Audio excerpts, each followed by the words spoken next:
Hey everyone, welcome back to the channel. My name is Jack, and this is another episode of my Road to $1 million in Net Worth series, where I'm trying to reach a net worth of $1 million by the time I'm 30 years old. I'm currently 24 years old, and I'm trying to reach a $30,000 per year passive income as well. Every single month, I'll peel back the curtain and show you all my assets and liabilities and see what kind of progress or lack of progress I made from the previous month. And I always include a tracker spreadsheet in the description below if you want to take a look at some of the numbers for yourself. My ultimate goal with this series not only is to document the whole process, but also to provide transparency, to provide context for everything that I'm doing in the investment world, since everyone's risk tolerance, everyone's situation is different, and I think it's helpful to provide that transparency, to provide that context that might be lacking on other channels. I don't think it's particularly helpful to see what one person might be investing in if you don't see the whole picture, and that's really the point of this series. And as an added perk, it keeps me very attentive to these goals. If any of that sounds interesting to you, definitely subscribe if you haven't already. Anyways, on June 1st, as I mentioned in the last episode,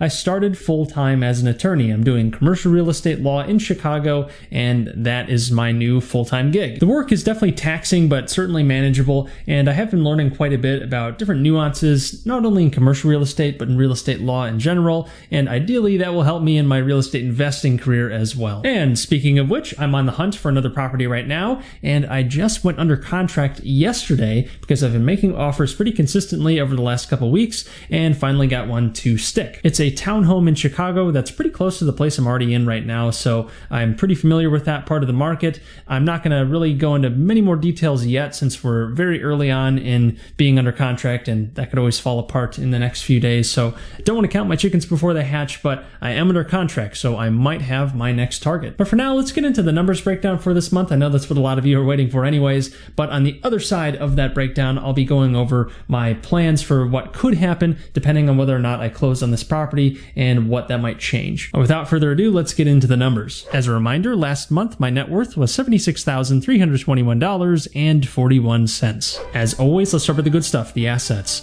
We have a bit more cash than we did last month, partly because we have this deal under contract. I want to make sure that I'm ready to go if that goes through. It's only 5% down because it's an owner-occupied loan, so it wouldn't be too much out of pocket, but I want to have cash ready to go. Plus, I want to get that reserve fund going right away too. But I'll actually be being able to replenish this cash a lot more quickly now that I have a full-time income, which is fantastic because it makes it a lot easier to invest, of course. And even though I actually lost a few grand in the market over this last month, I was able to add a few grand to it, so my portfolio remained relatively the same. And I'll keep doing that through time, of course. Eventually, my salary won't really make as much of a dent into my portfolio, but right now, because my portfolio is relatively small compared to the amount of earnings that I've actually made over my lifetime, every new paycheck is going to make a much bigger difference now than it will, say, in 10 years. At least that's the goal, as long as I keep adding to this portfolio. So my stock portfolio is still around $100,000, which is a nice source of liquidity because I can leverage a portion of that portfolio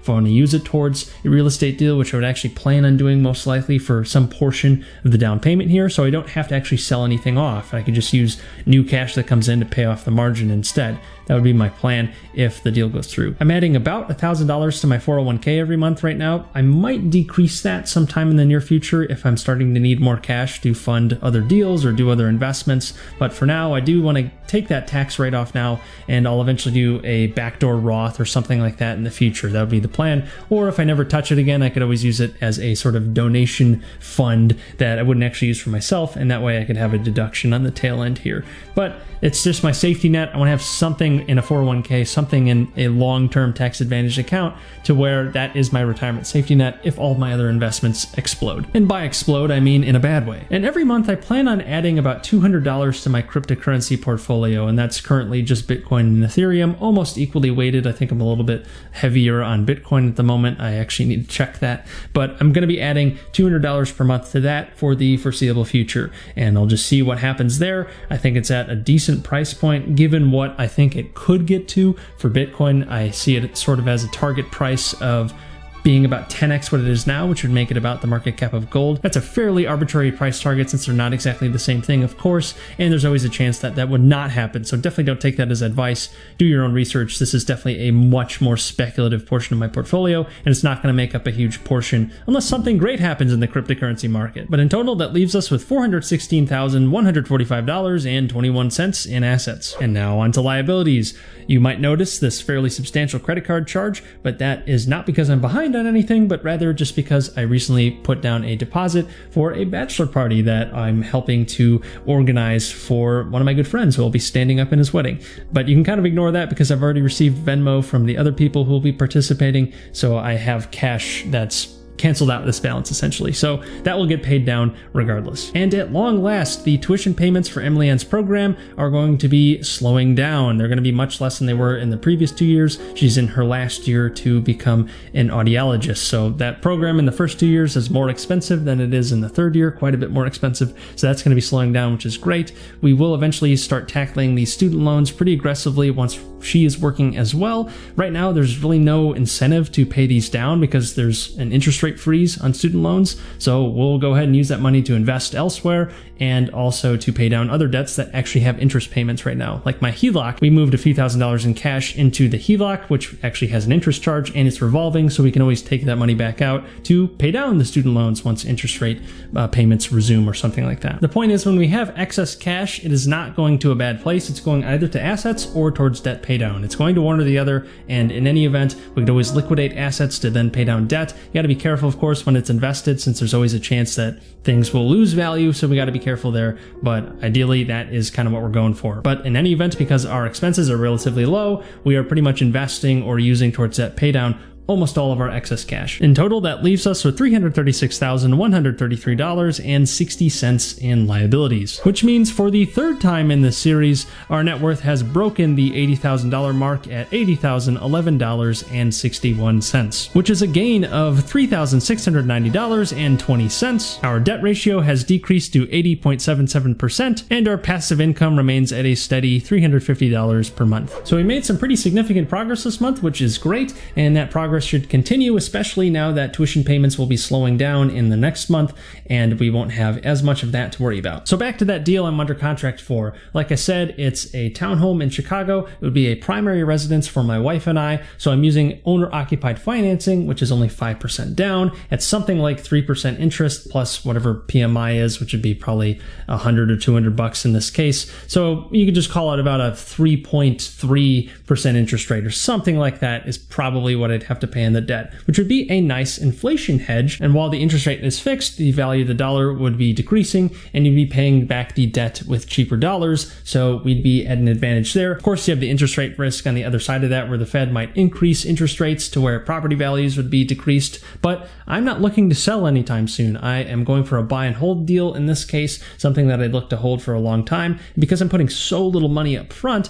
as long as rents don't collapse, then I should be in good shape for when we move out. And plus, this property is something we could easily afford if we needed to live in it for a while, because I'm not trying to over leverage myself at any point. We have to be very careful since we have quite a bit of debt on the books already, so I want to make sure that we're actually getting a decent deal here, or at least something that we could manage for some time if it doesn't happen to work out very well. But if we do end up closing on this deal, we'd move out of our current place, we would rent out our current place, which would cover all the expenses here and then some, and then that cash flow could be used towards buying other investments or building up a hefty reserve fund for the other properties, which would be great because this would be property number 3. And if we do close, I'd actually be very interested in doing something like a flip, probably here in Chicago, where I have pretty good grasp on the market and I'm seeing some things come online that could make pretty decent flips, but I just want to make sure I get my primary residence first, get that loan clock ticking where you're supposed to live in the property for quite some time before you actually rent it out, because you don't want to get into mortgage fraud or anything like that. But I think that would be both a very educational experience, since I've never done a major rehab, but also a way to potentially make some pretty significant money that could accelerate our path to financial independence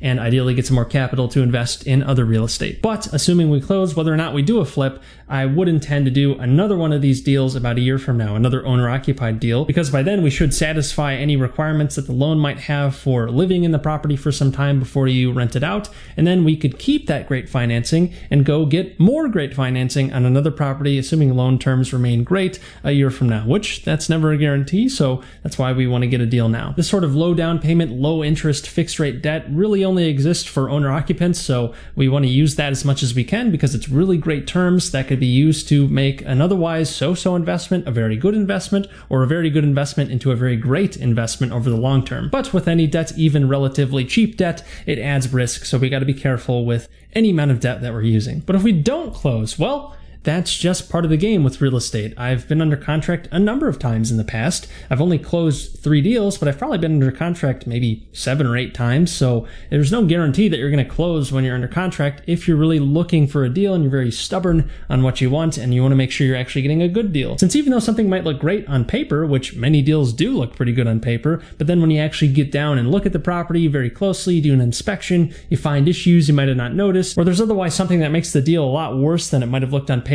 that's when you can walk away. And that's the beauty of real estate buying, in that sure, it can be very intimidating, but you get a lot of time to look at the deal, make sure you are buying what you think you're buying, and making sure that you're getting a deal that you want to go through. And if you don't want to go through it, then you can walk away. So if we don't close, it'll just be on to the next one and we'll try to get a better deal somewhere else. But if we do go through with this one, and I should know that within the next few days whether we actually are going to close on this, because we'll be done with inspection and we should know what we're getting into. So as long as nothing drastic happens before closing is actually set for mid-July. So by next episode, we might have another property in the portfolio. So if you don't want to miss any updates on this potential deal, definitely subscribe, since I'll definitely be doing an update before the next first of the month, which will be the next episode of this series, since I want to make sure I give this deal the attention it deserves, since whether or not I close on this deal, I think there will be something to learn from it. But otherwise, if you like this video, please like it, since that would help the channel out a lot, and be sure to subscribe so don't miss any updates both for this series and any of the other videos that I put out on my channel every single week.